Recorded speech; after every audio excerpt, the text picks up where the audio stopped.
check this out. This woman is seriously impressive. Living alone deep in the mountains, she built a farm. Not only does she feed dozens of chickens and ducks and over 100 fish and shrimp, but this ambitious woman also plans to raise a few rabbits that breed like crazy. That way in the near future, she can go from being a farmer to a capitalist. In the early morning valley, even though it is lightly drizzling, it doesn't dampen this woman's entrepreneurial spirit at all. Looking at this little empire she has built, her heart is filled with endless drive. Forget rain, even if it were hailing knives, she wouldn't back down one bit. Because this woman may not have much else, but she has plenty of strength. A heavy hoe under her powerful, explosive arms swings up high. Hard-packed dirt in front of her is like loose sand. Already having all the meat and eggs she wants, she is no longer satisfied with a comfortable status quo. To speed up the transition from farmer to capitalist, the woman decides to start a new money-making project, raising rabbits.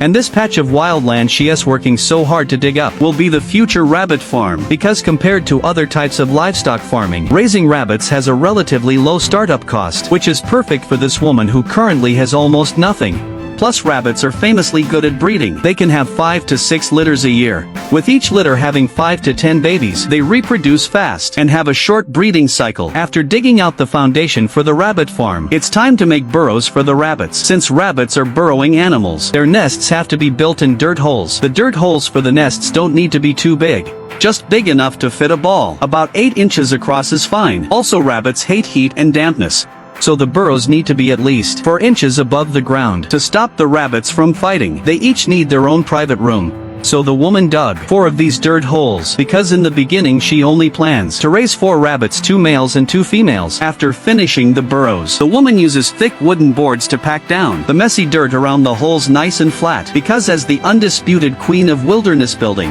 her rabbits also need to live in such a classy place. Next, the woman hauls over some leftover wood from last time and uses a chisel to carve simple mortise and tenon joints into the wood. Then she assembles them into 3 T-shaped wooden frames, 2 short and 1 tall.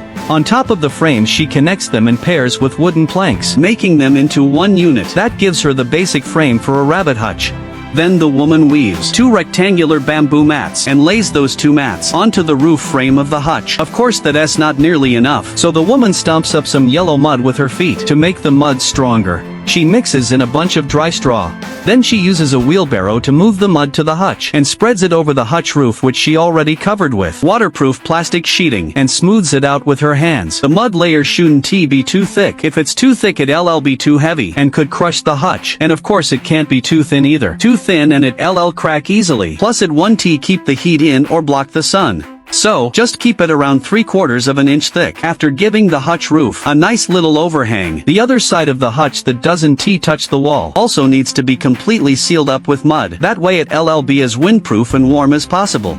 Next we uses thick wooden boards, spaced a certain distance apart, and nails them inside the hutch as the floor. The good thing about this is that it not only keeps the floor dry and off the ground, but also lets the rabbits' droppings fall through, keeping the hutch clean and sanitary, because rabbits are famous for being neat freaks. Finally, she seals up the front of the hutch with wooden boards. There needs to be a certain gap between the boards to ensure the hutch has good airflow and light. And of course she leaves an opening for an entrance. That way today's work can wrap up. Since it's almost dark, the woman needs to go back and make dinner. Finishing the rabbit hutch will have to wait until tomorrow.